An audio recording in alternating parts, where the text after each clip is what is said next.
ब्रह्मांड के इतिहास में कई ऐसी सभ्यताएं आईं और चली गईं जिन्होंने अपनी वास्तुकला, विज्ञान और जीवन शैली से दुनिया को हैरान कर दिया। लेकिन इनमें से एक सभ्यता ऐसी थी जो आज से करीब 4,500 साल पहले सिंधु नदी के किनारे फली फूली, जिसे हम सिंधु घाटी सभ्यता या हड़प्पा संस्कृति के नाम से जानते हैं। ये सभ्यता अपने समय से इतनी आगे थी कि इसके नगर नियोजन, जल निकासी प्रणाली और साफ सफाई को देखकर आज के आधुनिक इंजीनियर भी दांतों तले उंगलियां दबा लेते हैं। लेकिन इस महान और विकसित सभ्यता का सबसे बड़ा आकर्षण इसके शहर या इसकी इमारतें नहीं हैं, बल्कि इसका वो सबसे बड़ा अनसुलझा रहस्य है जिसने सदियों से इतिहासकारों और वैज्ञानिकों की नींद उड़ा रखी है। ये रहस्य है इस सभ्यता की लिपि, यानी उनकी लिखावट। जब वैज्ञानिकों ने सिंधु घाटी के खंडहरों की खुदाई की तो उन्हें मिट्टी के बर्तनों, मोहरों, तांबे की पट्टियों और आभूषणों पर अजीबोगरीब आकृतियां और चिन्ह खुदे हुए मिले। ये उनकी भाषा थी, उनका लेखन था।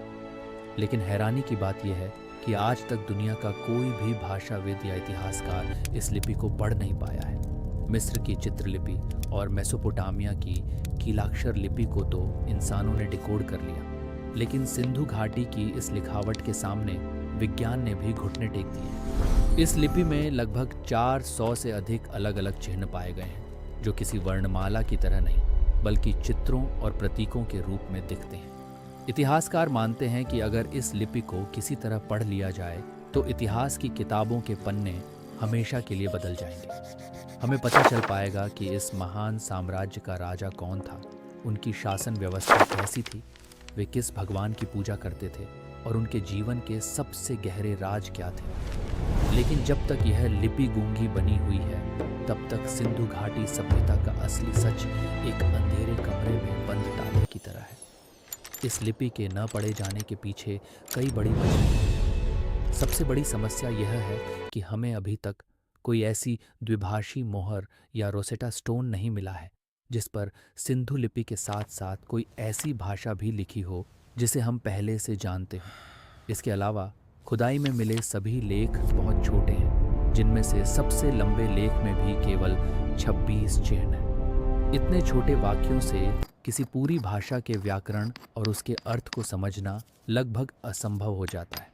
इस लिपि को लेकर कई तरह के दावे किए गए हैं। कुछ विद्वान इसे द्रविड़ भाषा परिवार से जोड़ते हैं तो कुछ इसे संस्कृत का शुरुआती रूप मानते हैं, लेकिन कोई भी दावा पूरी तरह साबित नहीं हो सका है। लिपि के इस रहस्य के साथ ही एक और खौफनाक और बड़ा सवाल जुड़ा हुआ है, जो इस सभ्यता के अंत से ताल्लुक रखता है।